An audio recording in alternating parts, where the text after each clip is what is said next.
Good morning, class 11.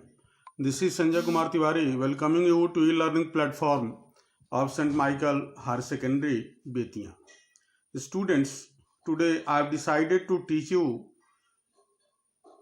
the lesson entitled The Summer of the Beautiful White Horse. Students, this present lesson has been written by William Sirwen, and the present story is about two poor Armenian boys who belong to a tribe whose hallmarks are trust and honesty. Dear students, once there lived in Armenia a very poor family like most other families of this tribe. This particular family was very famous for trust and honesty. Family name for them was very important. They could never beg or steal. Honesty was the hallmark of their family.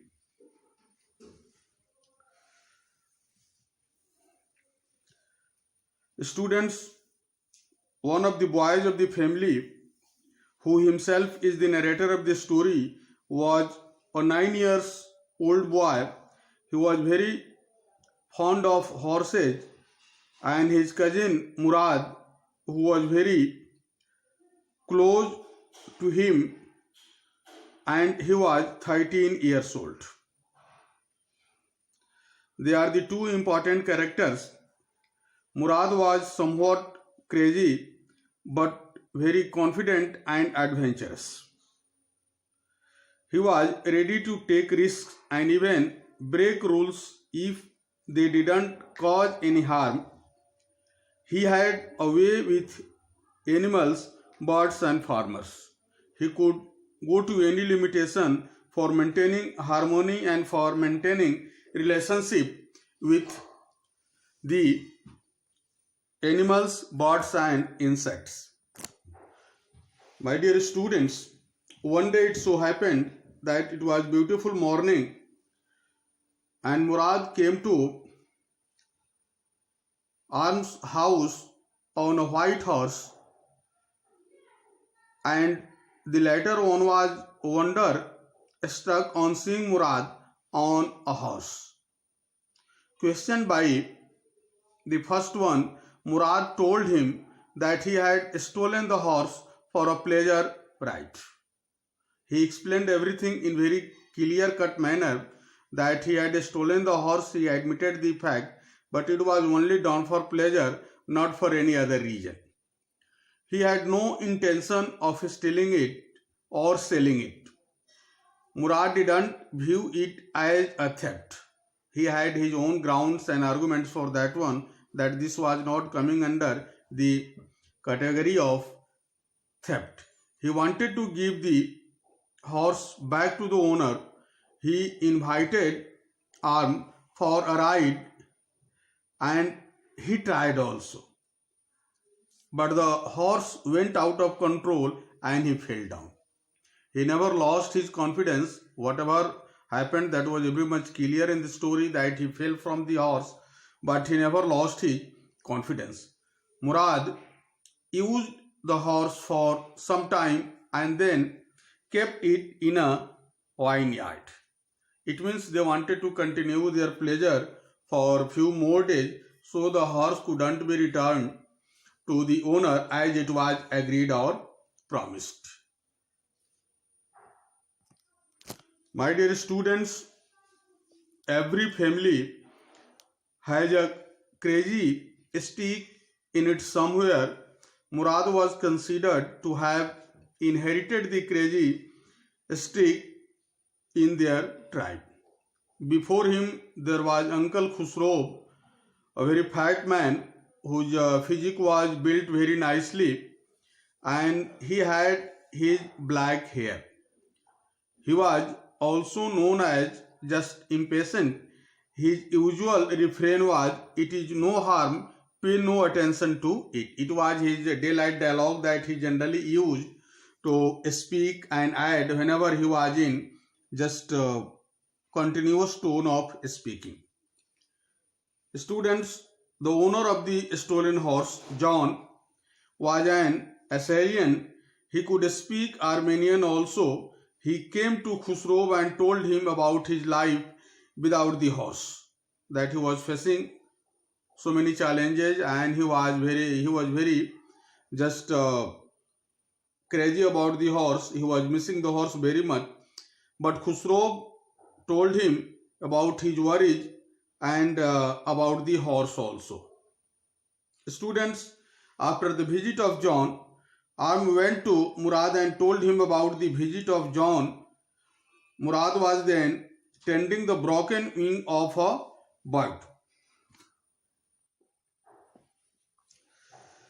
Students, the matter was reported that the real owner of the horse was there and he had discussion and conversation with Murad uncle, and at the same time it was also reported that it is not very good to keep the horse for a longer time.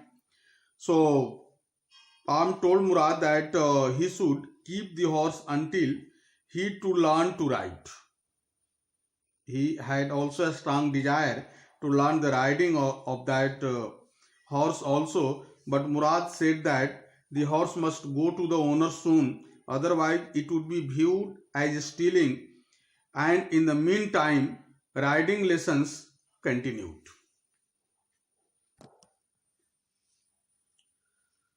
Students, one day Murad and his cousin came across John. John Bao studied the horse and inspected its teeth. He felt that it was his own horse, but he knew the honesty of the family to which the boys belonged, so he couldn't dare to tell something about that.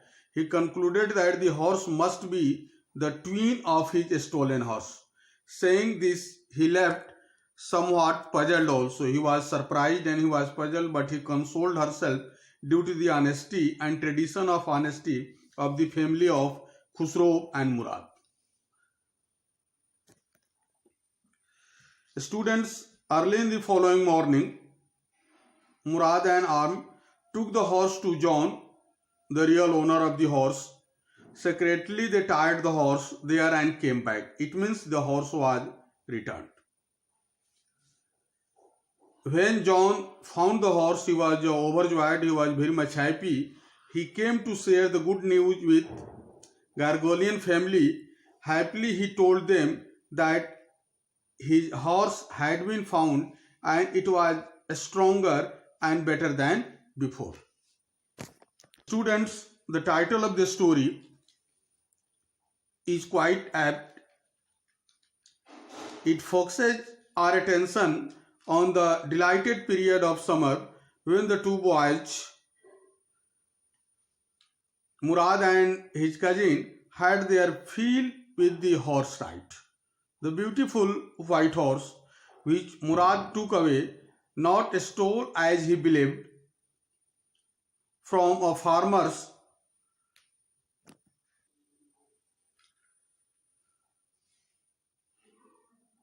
as remains in the focus throughout the story.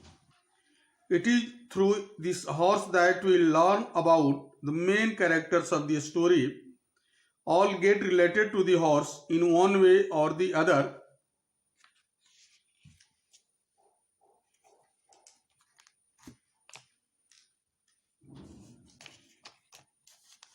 Dear students, the two brothers ride it. Its owner John sees his own horse but refuses to recognize it, as it would mean that he was blaming the boys of stealing a horse.